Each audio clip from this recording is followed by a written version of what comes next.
கல்யாண மாலையில் டாக்டர் சுஜித்ரா உங்களை அறிமுகப்படுத்துகிறோம். அம்மா பிரேமாபதி வந்திருக்கிறீங்க. சொல்லுங்கள், குடும்ப விவரங்கள் சொல்லுங்கம்மா. எங்கள் கோயம்புத்தூரை சேர்ந்தவைங்க. சரிம்மா. நான் டாக்டராக இருக்கிறேன் ப்ரைவேட் ப்ராக்டிஸில். சரி. ஒரே பொண்ணு. சரி. அவளே எம்பிபிஎஸ் முடிச்சுட்டா. சரிம்மா. பிஜிக்கு நீட்டுக்கு ப்ரிப்பேர் பண்ணிகிட்ருக்கிறா. ஓகே. அண்ட் எம்ஆர்பி பாஸ் பண்ணி waiting for government posting. Settled at Coimbatore. Okay.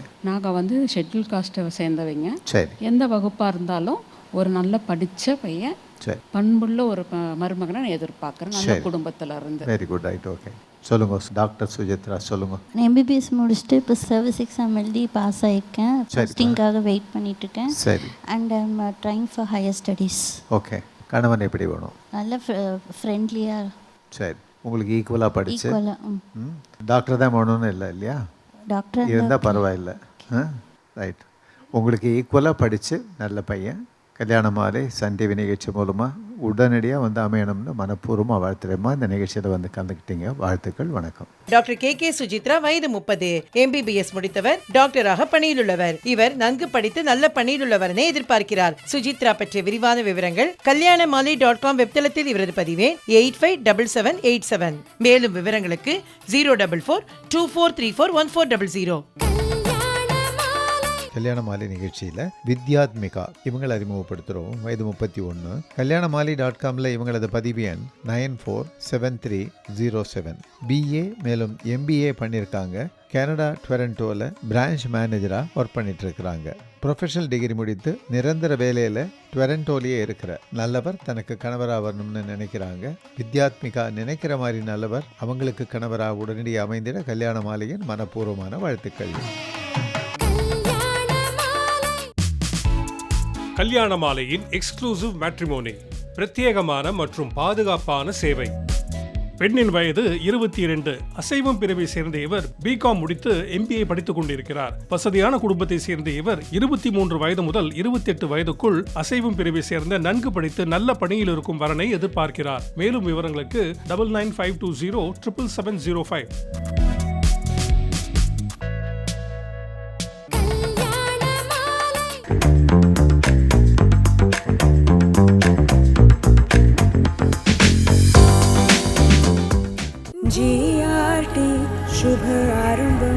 GRT Jewelers.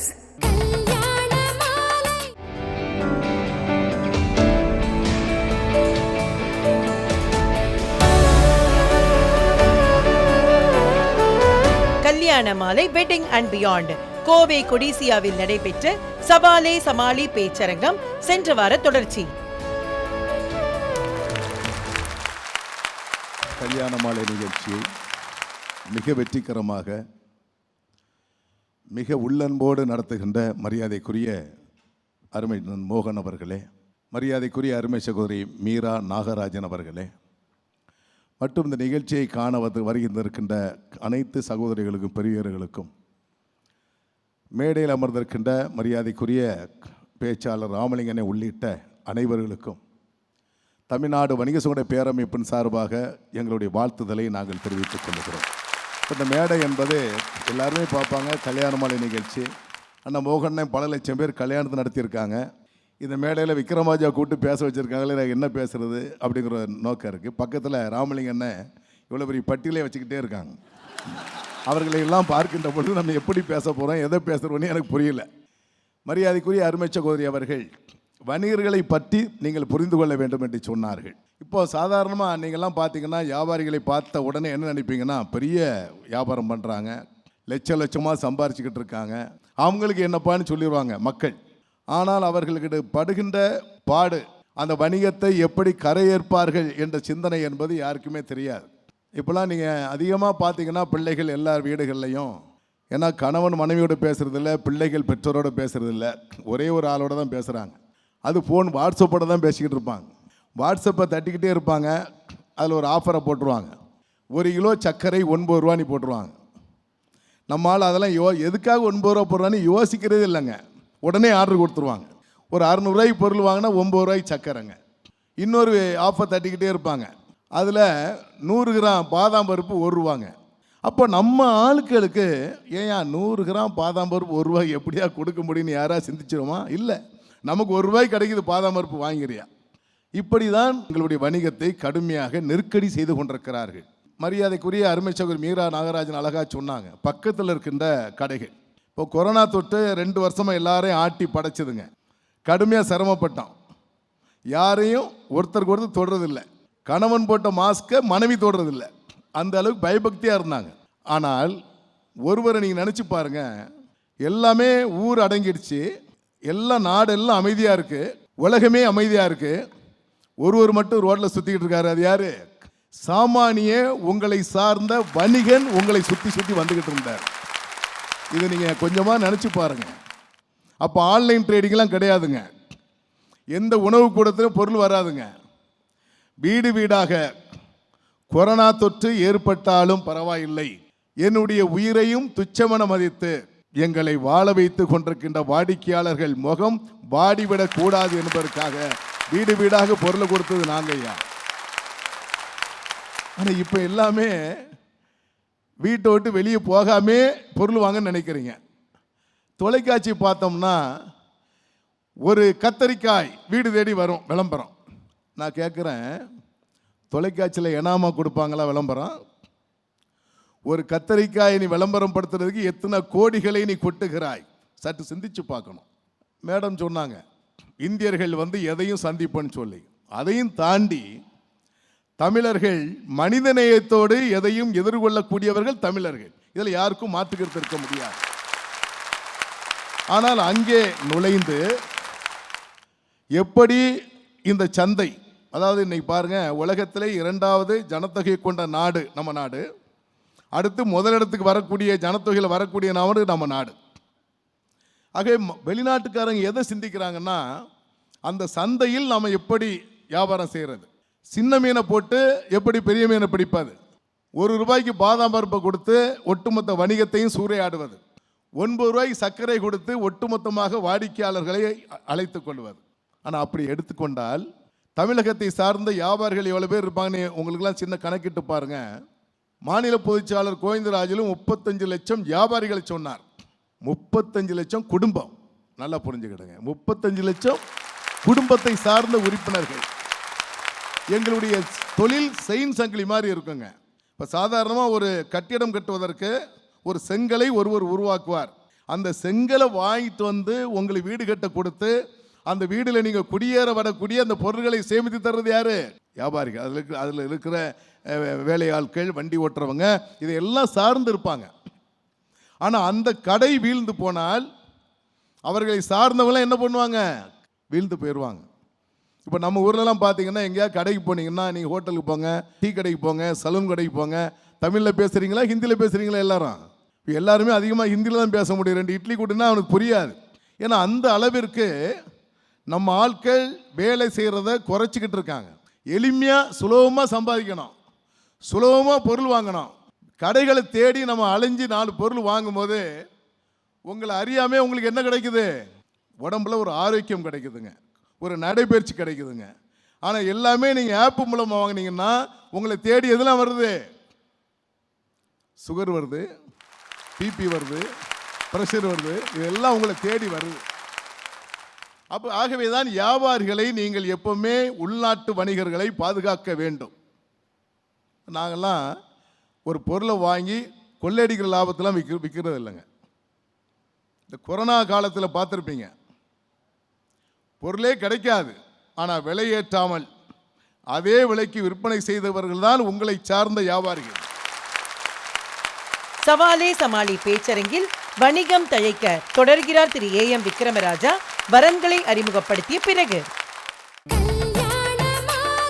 கல்யாண மாலையோட வெட்டிங் அண்ட் பியாண்ட் ஆல்ரெடி சென்னையில் நடந்தது. அது ஒரு பிரம்மாண்டமான வெற்றி அவங்களுக்கு கிடைச்சது. அடுத்தது செகண்ட் ஃபேஸ் ஆஃப் கோயம்புத்தூரில் இதை 1 ரூஃபில் more than 200 ஸ்டால்ஸ், கல்யாணத்துக்கு தேவையான அத்தனை பொருள்களும் நமக்கு இங்கே அவைலபிளாக இருக்குது. So we are proud to be part of Kalyana Malai. கல்யாண மாலை நிகழ்ச்சியில் சுபாஷினி இவங்களை அறிமுகப்படுத்துகிறோம். வயது 26. கல்யாணமாலை.comல இவங்களது பதிவு எண் 960016. MBBS பண்ணியிருக்கிறாங்க. MD அனஸ்தீஷியா பண்ணிட்டு இருக்கிறாங்க. ராணிப்பேட்டில் இருக்கிறாங்க. MD அல்லது MS முடித்து டாக்டர் ப்ரொஃபஷனில் இருக்கிற நல்லவர் தனக்கு கணவராக வரணும்னு விரும்புகிறாங்க. சுபாஷினி விரும்புகிற மாதிரி நல்லவர் அவங்களுக்கு கணவராக உடனடியாக அமைந்திட கல்யாண மாலையின் மனப்பூர்வமான வாழ்த்துக்கள். கல்யாண மாலை நிகழ்ச்சியில் கலை அரசன் இவரை அறிமுகப்படுத்துகிறோம். வயது 27. கல்யாணமாலை.comல இவரது பதிவு எண் 958285. MSc பண்ணியிருக்கிறாரு. சென்னையில் சாஃப்ட்வேர் இன்ஜினியராக ஒர்க் பண்ணிட்டு இருக்கிறாரு. படித்த நல்ல பெண் தனக்கு மனைவியாக வரணும்னு விரும்புகிறாரு. கலை அரசன் விரும்புகிற மாதிரி நல்ல பெண் அவருக்கு மனைவியாக உடனடியாக அமையணும்னு கல்யாண மாலை மூலமாக மனப்பூர்வமாக வாழ்த்துறோம். கல்யாண மாலையின் எக்ஸ்க்ளூசிவ் மேட்ரிமோனி, பிரத்யேகமான மற்றும் பாதுகாப்பான சேவை. பெண்ணின் வயது 30. அசைவம் பிரிவை சேர்ந்த இவர் BE மேலும் MS முடித்து சீனியர் செக்யூரிட்டி அனலிஸ்டாக பணியில் இருப்பவர். வசதியான குடும்பத்தை சேர்ந்த இவர் 31 வயது முதல் 36 வயதுக்குள் அசைவம் பிரிவை சேர்ந்த நன்கு படித்து நல்ல பணியில் இருக்கும் அன்பான வரனை எதிர்பார்க்கிறார். மேலும் விவரங்களுக்கு 9345919515.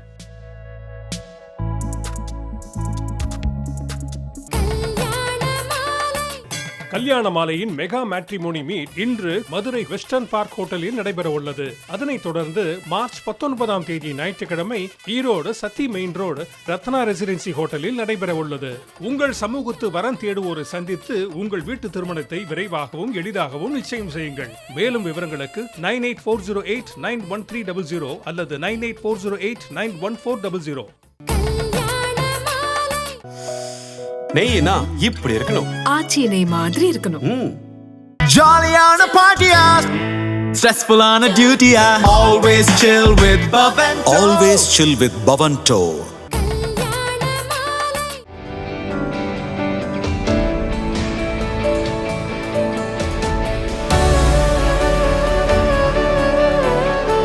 கல்யாண மாலையின் வெட்டிங் அண்ட் பியாண்ட் கோவை கொடிசியாவில் நடைபெற்ற சிறப்பு நிகழ்ச்சி தொடர்கிறது.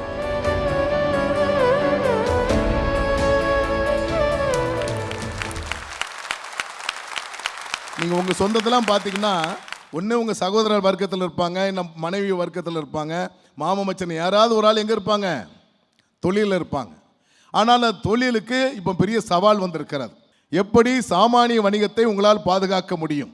பெரிய மல்டிநேஷனல் கம்பெனி இன்னைக்கு பெரிய அளவில் மல்டிநேஷனல் கம்பெனிகள் தாக்கத்தை ஏற்படுத்தி எங்களுடைய வணிகத்தை எப்படியாவது கைப்பற்ற வேண்டும் என்ற ஒரே நோக்கத்தோடு மக்களை ஏமாற்றி மக்களை உங்கள் வலையில் விளைவித்து மொத்தமாக சுனாமி மாதிரி சுருட்ட நினச்சிக்கிட்டு இருக்காங்க.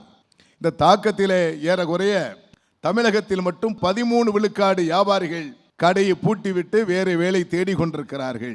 உங்களுக்குலாம் ஒன்று தெரியும், முன்னாடிலாம் நீங்கள் பார்த்தீங்கன்னா சாலையில் போகும்போது தெருக்களில் நடந்து போகும்போது பாருங்கள் டூலெட் போர்டே தொங்காது. எங்கேயாவது ஒரு ஷட்டர் போட்ட கடை இருந்தால் ஒரு கடை வச்சுருவார் நம்ம ஆள் வந்து, வியாபாரி வந்து. அந்த கடை வைத்திருப்பவர் அவருக்கு மட்டுமா லாபம்? அந்த கட்டிட உரிமையாளர்களுக்கு மாசமான வாடகை கொடுத்துட்றாரு. அந்த வாடகை வாங்கி அவங்க இப்போ அதிகமான வரி உயர்வு ஏற்பட்டாலும் அந்த வரியை கட்டுறதுக்கு அந்த வாடகை உங்களுக்கு பயன்படுது. ஆனால் 13 விழுக்காடு வியாபாரிகள் வியாபாரத்தை விட்டு வெளியே வந்துட்டாங்க. இப்போ நிறைய கடைகள் பாருங்கள் டூலெட் போட்டு தொங்குதா, எல்லா ஊர்லேயும் பாருங்கள் டூலெட் போட்டு தொங்கும். நான் அந்த மேடை நல்ல மேடை இருந்தாலும் மன வேதனையோடு சொல்கிறேங்க. நாங்களாம் இந்த வணிகத்துறை எப்படி வந்தோம்னு சொன்னால் கேரா பிளாட்பாரத்தில் இருந்து இந்த மேடைக்கு வந்திருக்கிறோம். இதுதான் உண்மை விஷயம். ஒவ்வொரு வியாபாரியும் அவன் தூங்கும் போது சாக்கு பையை விரிச்சுக்கிட்டு தூங்கினவன் தான் அதிக வியாபாரியாக இருப்பார்கள். சாக்கு பையை விரிச்சு தூங்குவாங்க. கோயம்புத்தூர்லாம் குளிர் அதிகமாக இருக்கும், மூடுவதுக்கு பெட்ஷீட் கிடையாதுங்க. மூடுவதுக்கு அந்த சாக்கு பை தான் பெட்ஷீட்டு.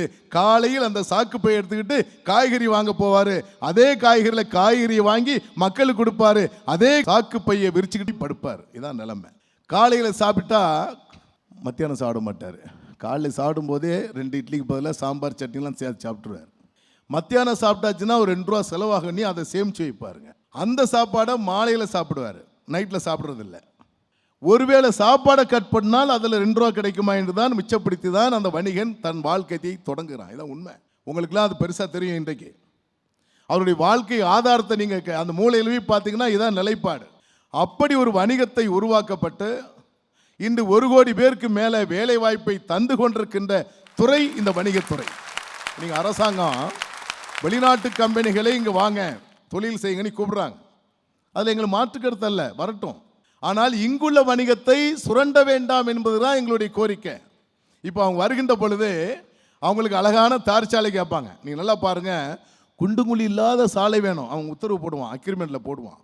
தடை இல்லாத மின்சாரம் வேணும், தடை இல்லாத தண்ணீர் வேணும். யாருக்கு வேணும்?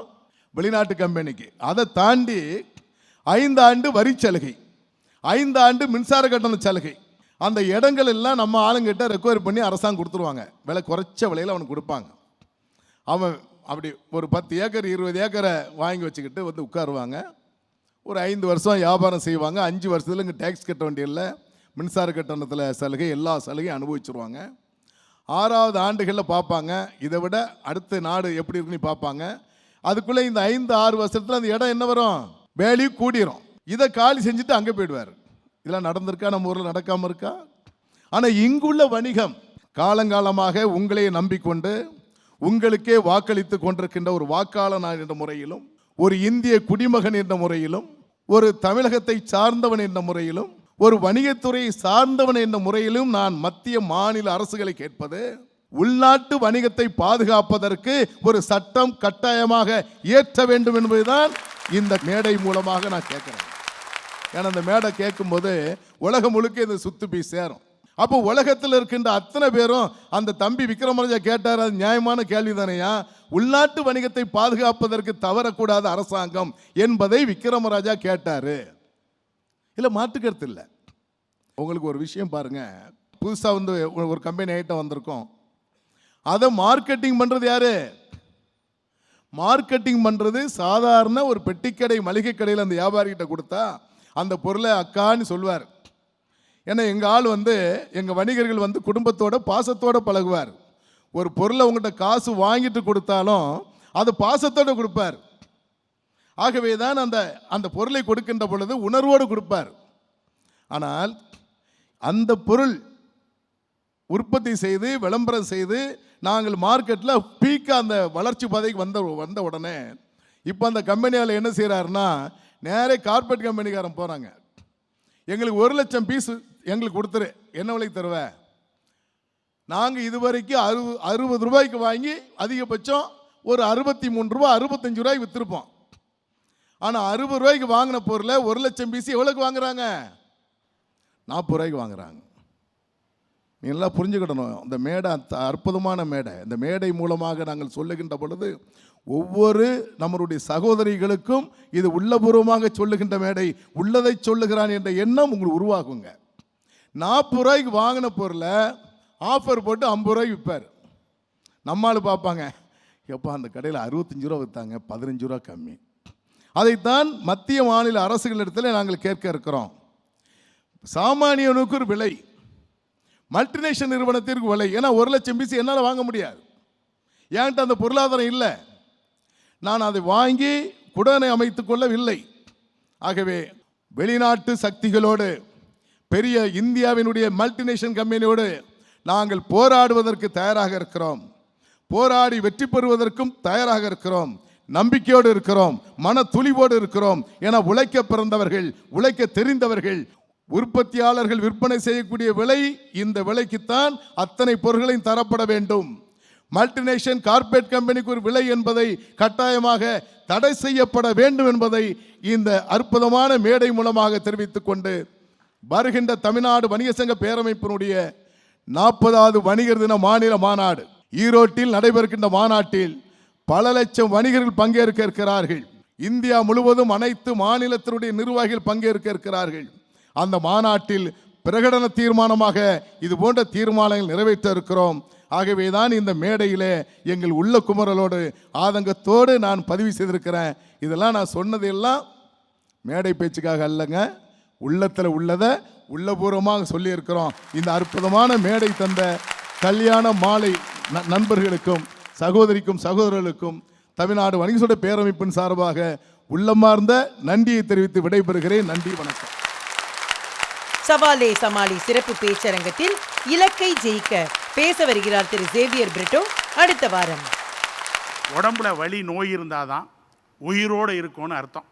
வாழ்க்கையில் பிரச்சனையும் துன்பங்களும் இருந்தால் தான் நம்ம மன உறுதியோடு இருக்குங்கிறது அர்த்தம். இலக்கை நோக்கி ஒருவன் செல்ல வேண்டும் என்றால் அதற்கு அடித்தளம் ரெண்டே தாங்க. ஒன்று கடவுள் நம்பிக்கை, இன்னொன்று தன்னம்பிக்கை.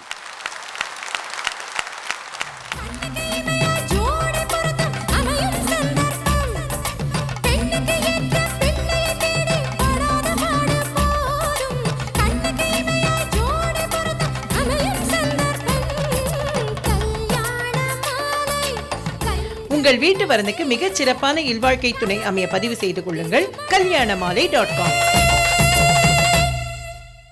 கல்யாணமாலை மோகன் தலைமையில் இயங்கும் எக்ஸ்க்ளூசிவ் சர்வீஸ். வரன் பற்றிய விவரங்கள் வெளியே செல்லாமல் மிகவும் பாதுகாப்பான மற்றும் பிரத்யேகமான சேவை. விவரங்களுக்கு 9840891400 மற்றும் 9940411125.